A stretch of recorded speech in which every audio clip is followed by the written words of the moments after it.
Productive Dentist Academy podcast network. Doctors, last week, Chad and Maggie and I sat down and we discussed what one negative patient interaction, what memorable one stuck out to us that changed the way that Chad and Maggie practiced dentistry. And before we start our podcast today, I want you to quickly think about that. One, you can go back and watch the previous episode, or two, I want you to get in that brain space of think of a time when a patient has had an interaction with you, positive or negative, and man, it just rocked your boat. It just sent you into the stratosphere and made you think differently. Maybe about how you showed up, maybe about your practice, maybe about your love of dentistry, who knows? These reflective questions are really important, I think, especially as we close out the year and head into a new one, because New Year's are about new beginnings and, changing our patterns, looking at our patterns and then deciding what stays and what goes. So today, hi, Chad and Maggie. Hello. We are going to discuss the positive patient interaction memory that both of you have that changed perhaps the way you look at yourself or the way you look at your practice. Chad, how are you today?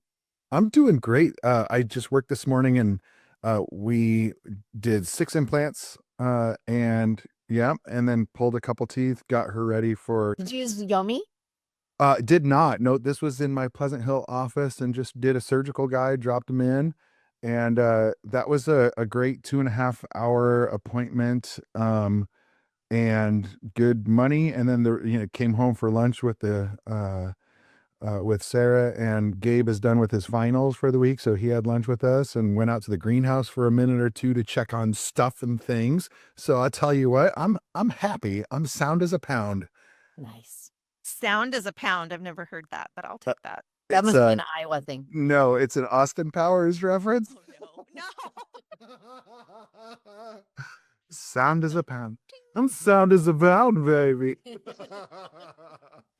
Maggie, how are you? You look so elegant if y'all are watching us on YouTube, or if you're not. So kind. Thank you. We did match, all three of us, didn't we? We did a pretty good job. Unintentionally so. Unintentionally, yeah. I'll tell you. So I generally don't have someone buying me things, so I usually buy them myself. So I asked my husband if it'd be okay if I bought myself this new watch for Christmas, and it's the ugliest thing you've ever seen. I mean, truly, it is an awful looking watch. But you like it. Well, I do, because it's so ugly. Yes. It's called the Gucci Grip, if you want to look it up. I mean, it is truly one of the most awful looking watches that exists. So I bought it. I've been obsessed with it for like 2 years. So I finally bought it, and they don't sell them in stores anymore. So I bought it on eBay. Turns out you cannot change the links on it. You cannot take the links. This watch apparently is known for not being sizable. So I spent this morning going to a custom watchmaker to have the links removed, and they got it done. So it looks like I'll be keeping the watch. What color? I'm very is it? I excited. don't That was think my it's morning. ugly. First of all, I just did a little Google search, and it looks cool to me. What color is it? It's gold. Chad, what do you think about that watch? Wicked cool. Well, no, I mean, I think Regan's got a great opinion. That's one of you. I think it's ugly. So it looks like a weight scale, like an old Zachida's weight scale you put your little feet on. Yes. That the Federal Reserve uses to measure gold weight.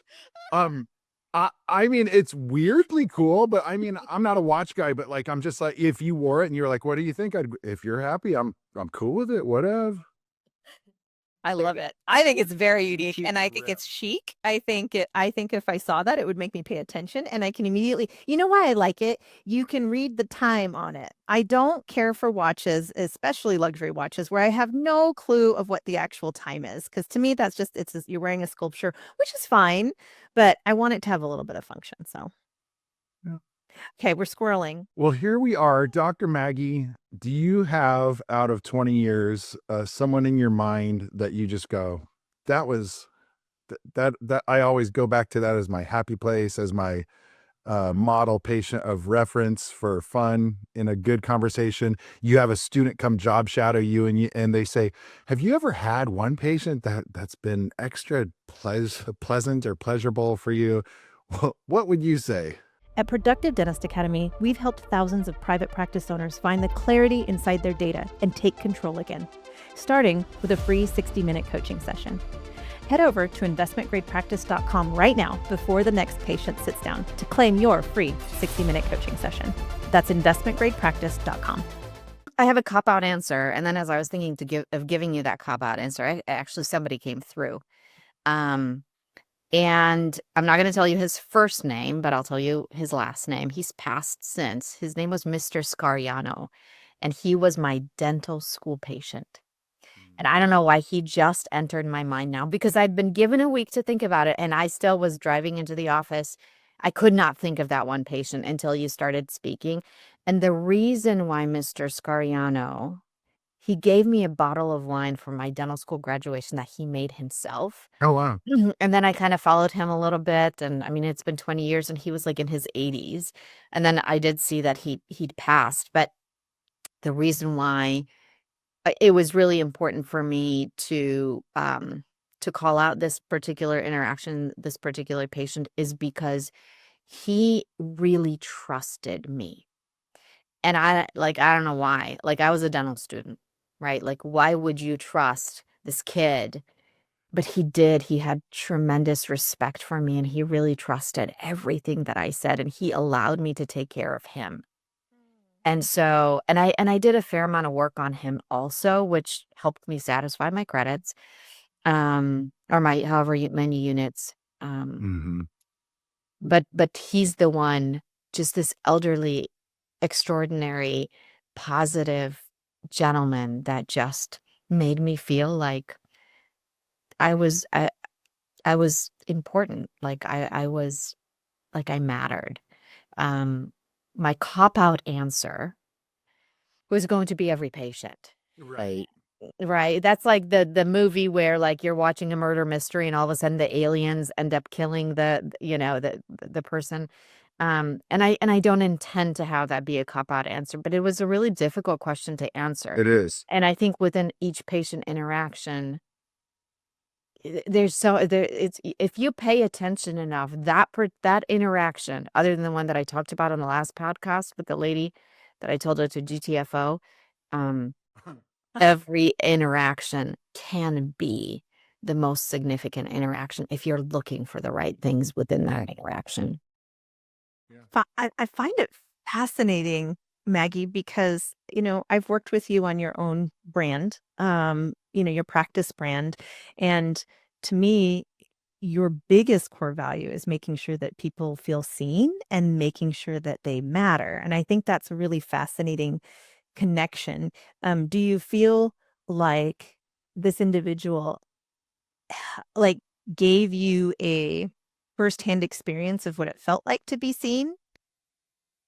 Yeah, I think that's perhaps where that started. And the falsehood of that was that this is what my life was going to be like moving forward, right? That his respect and adoration for me, his trust in me was just how it was going to go moving forward. It was that, and there's some, falsehood in that. Unfortunately, that's not always the case. And the other interesting part of that is, for me, within this interaction, as we're talking about, is I kind of grew up invisible and unseen. So that really fed into whatever was missing in my life, whatever it is that I needed in my life. And I suppose that's what took that interaction or that particular patient relationship to a place where I'm talking about it today. Yeah, feeling seen is not something I experience, but it is something that I want to give to the people in my life, including my patients.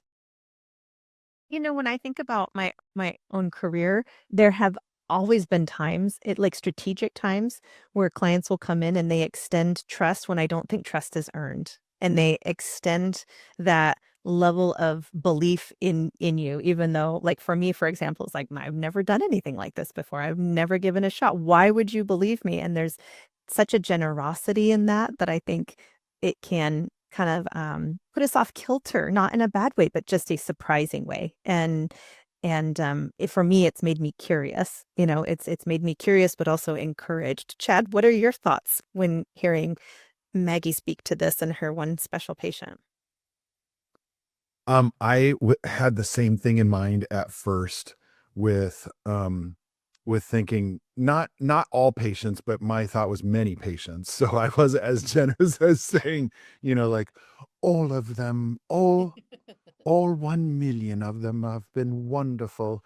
But it's like, I don't know, it You're gives suddenly royal? Is it a well, that's the idea is, are you being the Veranda magnanimous? Palace of Are you being dentistry? so magnanimous that you're like, all of you have been so integral in my life? But I don't know, I'd say like it's like at least half. So that was cool, but yeah, it's I also a thought of mine was dental school was kind of even though it was 20 years ago for me too, it was integral in those few patients. I mean, we saw just a handful, or you could call it 50 or 100 or 10. I mean, I don't know how many the number is of patients in dental school.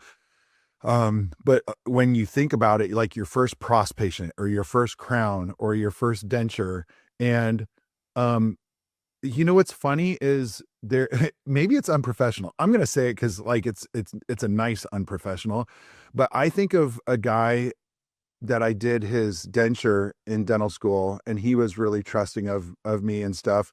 And I look him up every once in a while to see if I can't find out where he is and stuff because I've never really been able to get in touch with him. But like whenever I'm driving down to St. Louis, I pass by the town where he's from, and I think of him, and I think I wonder how he's doing. I wonder if his son, who would come to some of the appointments, or his wife, Marilyn, who would come to some of the appointments and stuff. Like I still remember that, and so that also what shocked me, about your story was I was just thinking, the not necessarily all, but like yeah, a lot of patients, and then you mentioned a dental school patient, and I was like, man, you know, thinking about those patients and how gracious they were for that when you didn't deserve it, as you said, Regan, and stuff like that. So yeah, it resonated a lot with me. There's Is it so much to unpack in that, correct? from the idea that people trust us without knowing us, to the ripple effect of someone being our patients under our care, how it affects us and how much we think about it 20 years later, Yes. right? I mean, just I don't know how many patients know that they affect us so profoundly. No, they don't. When they're working from a fear point, they don't think about how they might negatively or positively be affecting us. I had a dental school patient, and I can still remember the chair I was in and everything, and I'm putting the guy's gold crown on tooth number 18, So specific. Of course, you would remember the exact tooth. all of it. Well, here's why. He he's an older gentleman. At the time, I think he was 88. We're putting this crown in. I was so proud of this crown. We're putting this crown in, and I've got everything, isolated and ready. And I go Wait, it was to a gold crown? yes, Did you cast it yourself? not this one. Okay. Yep. So this one was done by the lab, but still proud of it. I can just think of the how parallel you make everything, and just everything just right. How many, man, I think we got 4 hours to prep the dumb thing. You better be good. So, but I'm putting it in, and I'm getting it in place. Oh, oh, and he coughs. Oh, no. Yes. No. He coughs and right when you're putting it in place. yes. And he goes, "Oh, excuse me. All right, hold on." No. And he opens back up, and I go, and he goes, "Did I swallow that?" No, no, no, no. And I said, I mean, do you feel it in your mouth?" "No." And so I had to go get the professor, That's and bad. and I It's not like said, you can press play again on your I syrup. know, right, right. So we call, I'm in the chair right next to the hallway, the clinical hallway, and I go find my, clinical professor, and I say, "So my patient coughed while I was putting the crown in. He doesn't know if he swallowed or not. So we have to go get a chest x-ray to make sure he didn't aspirate it. Inhaled. Yeah. So we go to do that. Like go into his lungs. Correct. Like if he coughed it into his lungs, it could be an infection point. So Yeah, right. and then at 88, I could give him pneumonia and kill him. No problem. Yeah, no high stakes. What was your stress level at I this was just point? gonna say, man. I mean, I still remember it to this day, and it was super nerve-wracking. You're like kid. It's like getting thrown into the deep end right out of the gate. You could kill him, no big deal. Let's move on. When I had that happen, let's see, I was either 24 or going on 25. Yeah, I mean, and so we find out that it's in his stomach, and we give him some gloves. No. And yep, and he's like, I'll get it. I'll get it? Like draw it Uh-huh. up? No. Fish it out the other end. And then are And you gonna reuse it? yeah, we sterilized it and we gave him a poop tooth. Which is funny because I called it that because I have a dental school buddy, Curtis Carruthers, who's down in Tennessee, and he has a story about a poop tooth, and about every year on his Facebook page, I'll write, "Hey, happy birthday, Mr. Poop Tooth." He had a poop tooth. He shouldn't have told anyone. I'm telling everyone Oh now. my gosh. But okay, so now let me tell you the cool part about this story, okay? I think the whole story is cool, but Okay, so this is just absurd. Now I'll try not to cry. oh, He shows me on his wrist his tattoo, and he says, I was in a concentration camp. I've gone through worse things in life. We'll get through this. oh, wow.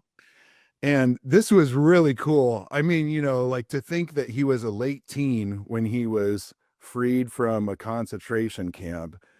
And then this dental student, some 67 years later, is thinking that he's having a bad day because, of the stupid crown that we can remake. It's not the end of the world. But he was a guide. And that was really cool. And I'm still thankful for him for that. That was really cool. So if it's like, how do you remember the chair and the tooth and his tattoo on his arm? Because it's like, it all was so impactful. So that was really cool. And for those listening, I'm going to wipe my eye because it was just tender. He was very tender about it. He could have been mad and demanding and stuff like that. course. Sure. Rightfully so. All that. I mean, I might have been mad back at him. Well, I didn't tell you to cough, like I could have said, I'm mad too, that you gave me a bad grade, or something like that. I don't know. But the grace abounded and that mattered. And that was really cool. And there's Yeah, go. well, I'm just saying there's other stories, like that. Maybe not as significant, but like dental school had patients that were really with you while you were growing, and you occasionally are either doing dumb stuff, or I was naive enough to like be bold, and then there's some students that are not naive, and then they're really scared about what they can do, and then they're not doing anything because they're frozen and they're overthinking everything, and stuff like that. So yeah. That's a pretty extraordinary effect than one human can have on another. Right. I'm curious if that's part of the reason why we're talking about this is just how is it important for patients to know how much they affect us? Yeah. And I think it was Or is it none of their business? Is it kind of like parent and child, where Possibly. where a child should never be raising a parent, right? Sure. The child should never be responsible for the emotions of a parent. Sure. I really like it it depends. when I can see the human side of people, and there's something to that story that the thing that moves me so much, Chad, about your story in particular is there's this beauty that exists in the imperfection of life and looking at each other and like leveling the playing field and saying we will get through this together. There's something so so human about that is so compassionate. It's almost like he gave you, like, this whole thing gave you this opportunity to see firsthand when compassion is extended to you, what Yeah. that feels like and looks like. And we're all so hard on each other, and I think, and ourselves really. It's fascinating to me that you got to have that experience and also put things into perspective, because I know Yeah. doctors are so critical about how serious, the role is. And it is serious, because it could, if it's something that dangerous, it could really have a life altering impact in a negative way. And I think that's a lot of weight for a human to carry. Personally, I think Yeah. that's a lot to have to deal with. And so you can cope, you can use coping mechanisms, you can try to shut it off, but I don't I don't think you ever can fully shut it off. I think you can maybe just dull it out. And so I I'm so grateful that we did this exercise. Yeah, right. That's a very powerful story. Yeah. Yeah, just one of many. And um it was cool that he was so gracious about it. It also gives me early perspective at that time to over the next 20 years when I'm doing harder surgeries and stuff and something doesn't go right, that I'm actually kind of calm about it. I'm just like, listen, like, okay, so what can we fix? What can we not fix? So go back to stoicism, right? What can we fix? What can we not fix? If you're making a decision, but it tears or something, and you're like, oh, crud, it tore. But it's just like, okay, is it fixable? Is it not? If it's not, you can't, I mean, it's not fixable. It's inherently not fixable if it's not fixable. So, like, let's not get upset about it. What can we fix? And, what can we do to make this suture line better? And instead of going and crying about it and being like, oh no, and fine, if someone's going to cry, I'm not saying it's off limits, but, to be able to even keeled, just sit and go, wait a second, this is going to be okay. And Maggie, I've done that, when we've had some surgical consultation stuff where I'm just like, it's going to be okay. Yeah. And I think in my mind, probably subconsciously, that patient plays into my mind. And it's just like, oh shoot, we've done harder things. We didn't just kill a patient in heart surgery. This is a tooth is, has more cavity on it than we expected. Oh no, Right. their problem, right, Dr. Bruce? Their problem, not ours. We're here to help. And we can only help so much. It's unhelpful if we don't do the right thing. If it's just like, well, let's just leave that mush there and cement the crown on top of it. It's just like, and then it breaks off later. You didn't help the patient. You've got to tell them. It's just like, this is all mush. I wasn't expecting that. I didn't know. This is all mush. We're going to have to, trim it up. But after I trim all that off, there's no tooth left to put a crown on. So it's an example where, doing the right thing and keeping perspective is advantageous to the utmost. Yeah. Well, both of your stories remind me of Rick Epting. So I want this on audio. I definitely want to share this story because I'm not a dentist, so obviously I don't have patient memories, but he was my closest mentor, and I met him in my early 20s working at a little weekly newspaper. And I didn't know at the time that he was a Rhodes Scholar, that he played 12-string guitar, wrote music, and he sold advertising for an arts and entertainment. He was like responsible for the arts and entertainment weekly pullout section, which in small town America, hey, that's a big deal. And I got the up to bat to design it and work with him. And he extended so much trust in me. And he saw obviously what I definitely didn't see in myself. And I leaned into that and I said, well, just take a step forward, no matter how scared you are. And it's funny because you mess up an arts and entertainment section, nobody's going to die. But to my brain, it was that serious. Life And I remember the first time I made a huge mistake. I was responsible for not just the ads, but the layout of it. And I sent it to print. And it printed until I found out that, I don't know, 10,000 had gone out, whatever it was. And the table of contents was one from the previous issue.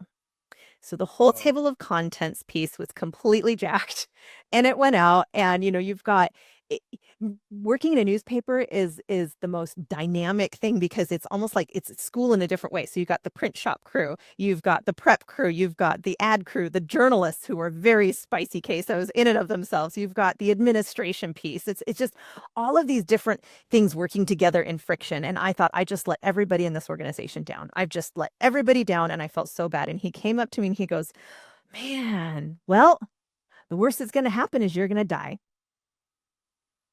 And I was like, "Huh?"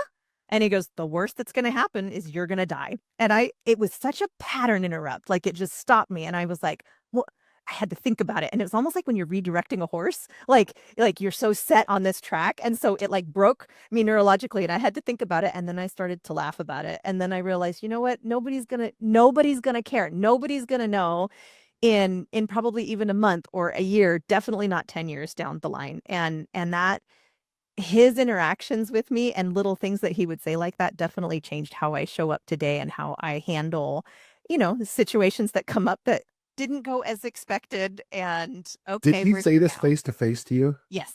Did he say it with a straight face? Like, was Yes. it stone cold humor? Uh, I'm close thinking about it. Yes, but he always had a twinkle A in little his smirk. eye and a little smirk. Uh-huh. Yes. Yes. That's cute. Wow. Do you ever see him around? He passed away. Um, Yeah, he passed away quite a while ago, and yeah, it made me deeply sad and at the same time amazingly grateful because his interaction with me maybe wasn't for that long. It was a few years, but the impact that he's left on my life since then has he altered the course, and he was one of the first people to ever believe in me and give me a chance. yeah. Yeah. Yeah, I went on I designed a CD cover for him. I did T-shirts for him. He had a band also on the side, so he gave me, opportunities to go outside of advertising and marketing, and probably was one of the first people that bore my interest in branding and understanding what that was. Mm-hmm. Very cool. Yeah. I like it. Yeah. So in the words of Rick Epting, if we don't see you in the future, we'll see you in the pasture. Oh boy. Final thoughts, Maggie. I think there's a beauty in understanding that the interactions that we have with people really affect us and have this extraordinary ripple effect. And I'm really being mindful about not when I say that, I'm being mindful of not the negative ones. And something, it's that saying, you might be one thing to the world, but you are the world to one person. Um, and I think that all we have to do is choose to believe that those interactions are real and present and begin to live our lives looking for them and focusing on them. And I think that if we do that, our life goes so much better. In this idea that you guys talked about being in it together, how Chad, your patient said, we're in it together. It makes me sad that it feels so extraordinary, and it feels so extraordinary because it's rare.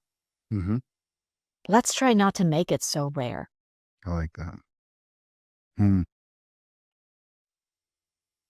I think we should just leave it at that. I have nothing else to add. That's great. Can I add my own poop story real fast? Yes. Wrap it up. Okay, let's throw the We had a patient who came in with a de-cemented crown. It was a gold crown also. We put it back on.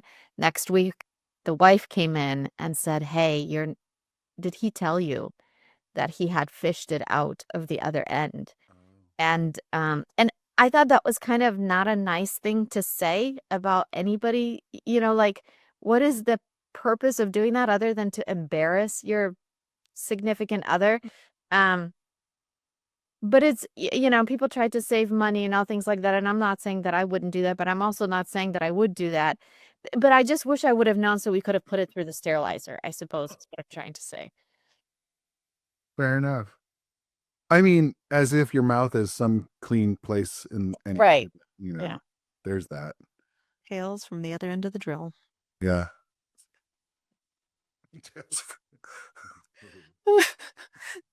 Thank you, listeners, for hanging in there with us today. Another great episode of Everyday Practices. We would love it if you would leave us a review. We're on iTunes. Especially a 5-star review. Yeah, but yeah. 5 stars would be great. 1-star people. Screw you. We don't want your 1-star reviews. If you have a topic or idea, you can email me, Regan, Regan, at productivedentist.com, and we will entertain that topic because our goal is to really help you, give you one thing that you can do to grow yourself or grow your practice. Thanks, everyone. Hey, thanks for joining us on Everyday Practices Dental Podcast. It would mean the world to me if you could leave us a like or a review on iTunes, or go to Productive Dentist Academy through Google and leave us a review there. You know, we are here each week to talk about what's possible when you lead your practice with clarity and courage. If you are ready to build a business that supports your life and not the other way around, investment grade practice coaching powered by Productive Dentist Academy can help. Visit investmentgradepractice.com to schedule your free 60-minute coaching session so you can start designing the practice and lifestyle you've been dreaming about all along.